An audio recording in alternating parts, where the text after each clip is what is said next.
Hello दोस्तों, अगर आप एक इन्वेस्टर हैं तो आपको अपने ब्रोकर के अंदर मिलने वाली DDPI फैसिलिटी के बारे में ज़रूर पता होना चाहिए। पता होना ही काफ़ी नहीं है, यह आपको एक्टिवेट भी करना चाहिए। पहले मैं आपको बता देता हूं कि DDPI का मतलब क्या होता है। Demat debit pledge instruction. अब इसके अंदर आपको क्या क्या बेनिफिट मिलते हैं। पहला बेनिफिट आपको ये मिलता है अगर आप इसको एक्टिवेट कर लेते हैं तो, जैसे कि मान लीजिए आपने कोई स्टॉक खरीदा, वो आपने होल्ड किया। जब आप उसको होल्ड करते हैं तो यह आपके ट्रेडिंग अकाउंट से डीमेट अकाउंट में शिफ्ट हो जाता है और वह डीमेट डिपॉजिटरी के पास जाके रख जाता है। जब आप उसको सेल करने के लिए जाते हैं तो डिपॉजिटरीज आपसे एक OTP मांगते हैं, साथ ही टी पिन जनरेट करना रहता है, वो आपको टी पिन भी डालना रहता है, तब आप किसी स्टॉक को बेच सकते हैं। तो यहाँ पर अगर आप किसी स्टॉक को बेच रहे हैं तो बार बार टी पिन डालना है, ठीक है, OTP डालना है, तो यहाँ पर थोड़ा सा झंझट का काम हो जाता है। जबकि आपने लॉगिन किया, आप बाई कर रहे हैं तो बाई हो गया, जैसे ही आप सेल करेंगे तो वो सेल भी हो जाएगा। कब होगा? जब आप अपने डीमेट अकाउंट में DDPI ऑप्शन एक्टिवेट कर लेंगे। ये हुआ इसका फर्स्ट बेनिफिट।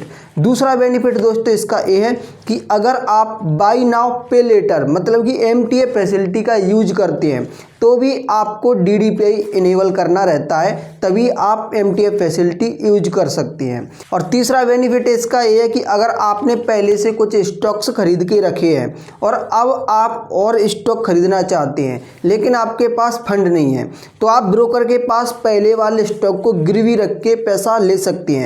मतलब कि आप स्टॉक्स को प्लेज कर सकते हैं। तो प्लेज भी आप तभी कर पाएंगे जब आप अपना DDPI इनेबल कर देंगे। तो दोस्तों ये जो अभी मैंने आपको बेनिफिट बताए हैं तो वो अलग अलग ब्रोकर ने DDPI के अंदर रखे हैं, किसी ने नहीं रखे हैं। लेकिन अभी जो मैंने आपको बताया तो वो HDFC स्काई के अकॉर्डिंग बताया। अगर हम एंजल वन के अंदर बात करें तो यहाँ पर अगर आप DDPI इनेबल कर लेते हैं तो सिर्फ आप स्टॉक को बाई सेल कर सकते हैं बिना OTP के, जबकि प्लेज और MTA फैसिलिटी वहाँ पर अलग है, उनको DDPI के अंदर नहीं रखा गया है, ठीक है। और आप अपने ब्रोकर के अंदर देख सकते हैं क्योंकि काफ़ी सारे ब्रोकर हैं, तो एक वीडियो में सबका बताना तो पॉसिबल नहीं है। तो दोस्तों अब हम देखते हैं कि DDPI किस तरीके से एक्टिवेट करते हैं हम अपने ब्रोकर के अंदर। तो दोस्तों इस वीडियो में आपको दो ब्रोकर के अंदर बताने वाला हूँ कि आप DDPI किस तरीके से एक्टिवेट कर सकते हैं। तो मैं आपको पहले बताऊँगा HDFC स्काई के बारे में, फिर मैं आपको बताऊँगा एंजल वन के बारे में। तो HDFC स्काई में जब आप लॉगिन करेंगे तो दोस्तों इस तरीके से आपको स्क्रॉल करना है, तो आपको नीचे होम पेज पर ही ऑप्शन मिलेगा unlock DDPI and trade stock with easy, ठीक है। तो यहाँ पर मैं इनेबल नाउ पर क्लिक करूँगा। अब देखिए दोस्तों जो मैंने आपको चीज़ें बताई थी कि आपको क्या क्या बेनिफिट मिलती हैं, वही चीज़ें यहाँ पर लिखी हुई हैं। अब ये एक्टिवेट करने के लिए मुझे ऑथोराइज नाउ पर क्लिक करना पड़ेगा। तो यहाँ पर ये ई साइन का फॉर्म ओपन हुआ है। सबसे पहले टर्म्स एंड कंडीशन मुझे एक्टिवेट करके प्रोसीड पर क्लिक करना है। तो दोस्तों जब हम प्रोसीड करेंगे तो इस तरीके से एक पेज आएगा, आप चाहें तो इसको पढ़ भी सकते हैं, अदरवाइज आप साइन नाउ पर क्लिक करेंगे। टर्म्स एंड कंडीशन है, उस पर आपको टिक लगा देना है। फिर इसके बाद आपको अपने आधार कार्ड का नंबर डालना है। आधार नंबर डालने के बाद आपको सेंड OTP पर क्लिक करना है।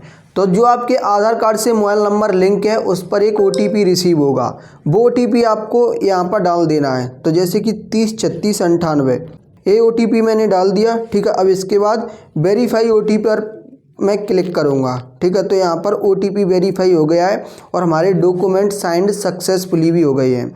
अब यहाँ पर देखिए रिक्वेस्ट रिसीव, और इस प्रोसेस को होने में 2 दिन तक का टाइम लग सकता है। 2 दिन बाद मुझे मेल के द्वारा बता दिया जाएगा कि हमारा जो DDPI है तो ब्रोकर द्वारा एक्टिवेट कर दिया गया है, ठीक है। तो अभी हमें क्या करना है दोस्तों, 2 दिन तक वेट करना है। तो ये तो मैंने आपको बताया कि HDFC स्काई के अंदर किस तरीके से DDPI इनेबल कर सकते हैं। अब मैं आपको लेके चलता हूँ अपने एंजल वन एप्लीकेशन पर। वहाँ पर आपको देखना है कि DDPI इनेबल किस तरीके से कर सकते हैं, और बाकी के ब्रोकर में भी सेम यही प्रोसेस है, बट आपको देखना ये है कि कहाँ पर यह ऑप्शन आपको मिलता है। जैसे कि HDFC स्काई में यह आपको होम पेज पर ही मिल गया था। अब हम इधर एंजल वन को लॉगिन कर रहे हैं। तो एंजल वन में जब आप लॉगिन करेंगे तो इधर आपको अकाउंट पर क्लिक करना है। अकाउंट पर क्लिक करने के बाद इधर ये आपकी प्रोफाइल दिख रही है, आपको वहाँ पर क्लिक करना है।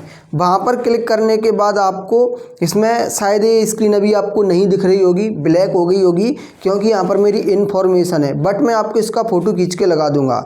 तो तो प्रोफाइल पर आपको एक ऑप्शन मिलता है व्यू ऑल कैटेगरी। जब आप व्यू ऑल कैटेगरी पर क्लिक करेंगे तो इसमें दूसरा ऑप्शन आएगा DDPI स्टेटस। तो अब ये इनएक्टिव दिखा रहा है, ठीक है। तो यहाँ पर हमें DDPI एक्टिवेट करना है। तो यहाँ पर इस पर ये राइट लग गया है ऑटोमेटिक। अब हमें प्रोसीड टू ई साइन पर क्लिक करना है। अब दोस्तों यहाँ पर भी हमें अपने आधार कार्ड का नंबर डालना है और नंबर डालने के बाद OTP रिसीव होगा, वो हमें OTP डाल देना है। OTP डालने के बाद हमारी रिक्वेस्ट सबमिट हो जाएगी। फिर हमें 2 दिन का वेट यहाँ पर भी करना रहेगा और हमारा DDPI इनेबल हो जाएगा। तो दोस्तों इस तरीके से आप अपने ब्रोकर के अंदर DDPI इनेबल कर सकती हैं। अगर ये वीडियो आपके लिए हेल्पफुल रहा है तो दोस्तों वीडियो को लाइक कर सकती हैं और भविष्य में आप हमारी वीडियो देखना चाहते हैं तो चैनल को सब्सक्राइब भी कर सकती हैं। ये वीडियो देखने के लिए आपका बहुत बहुत धन्यवाद।